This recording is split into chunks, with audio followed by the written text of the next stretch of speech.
এটা কিন্তু যখন কমে যাবো এমন ভাবে ফুটবো তোমার চোখ ফেটে দেবো। আমি ঢাকনাটা ঢেকে দেবো। আসসালামু আলাইকুম, কি অবস্থা সবার, কেমন আছেন?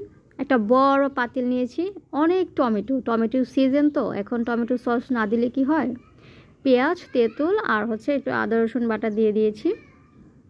এই টমেটো যে পরিমাণ নিয়েছি এই পরিমাণ তো থাকবে না, একটু পাতিলটা বড় নেওয়া হয়েছে। এখানে প্রায় 4 কেজির মতো টমেটো হবে আছে।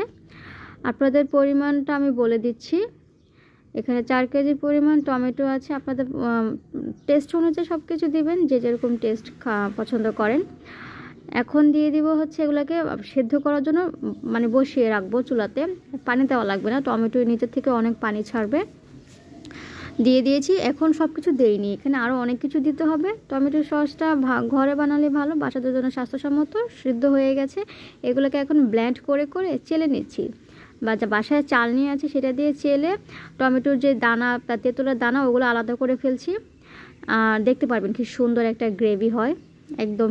মানে পানি দিলে কি ওই পানিটা আবার টানাতে হবে, তো ডাবল কষ্ট। পানি না দিয়ে ডাইরেক্ট টমেটোর যেই পানিটা ছাড়বে ওটা দিয়ে এটা সিদ্ধ হোক, সেটাই ভালো। সব কিছু ভালো করে চেলে নেওয়া হয়েছে।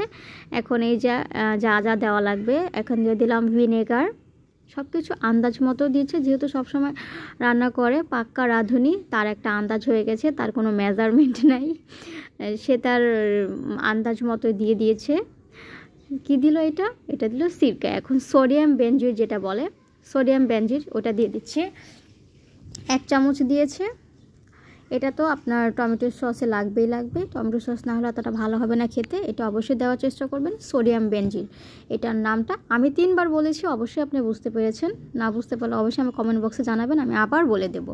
এখন দিয়ে দিচ্ছি মরিচের গুঁড়া, লাল মরিচের গুঁড়া। আপনারা যেরকম ঝাল খাবেন ওই পরিমাণ দিবেন। এখন দিয়ে দেবো চিনি, লবণ। এগুলো আপনারা আবার টেস্ট করতে হবে, এটা তো টানবে।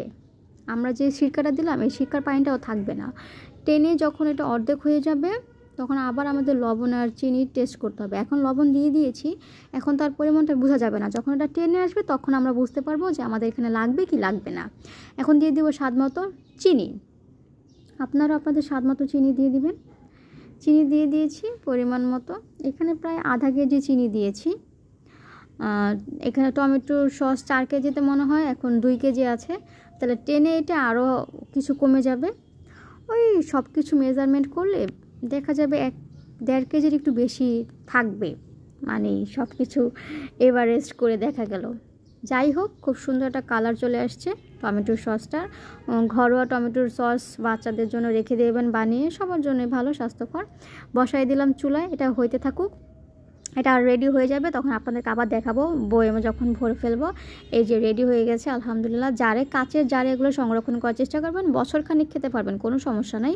আপনাদের দেখাচ্ছি, অনেক সুন্দর একটা কালার হয়েছে, একদম থিকনেসটা একদম ঠিক আছে, কোনো পানি ব্যবহার করি নেই। টমেটো নিজস্ব পানিতে এটা বানানো হয়েছে। আপনাদের যদি আমার ভিডিও ভালো লেগে থাকে অবশ্যই আপনাদের পার্সোনাল প্রোফাইলে শেয়ার করবেন। বিভিন্ন গ্রুপ আছে, যদি আপনারা সেখানে অ্যাড থাকেন সেখানেও আমার ভিডিওগুলো শেয়ার করে দেবেন। Thank you for watching my video.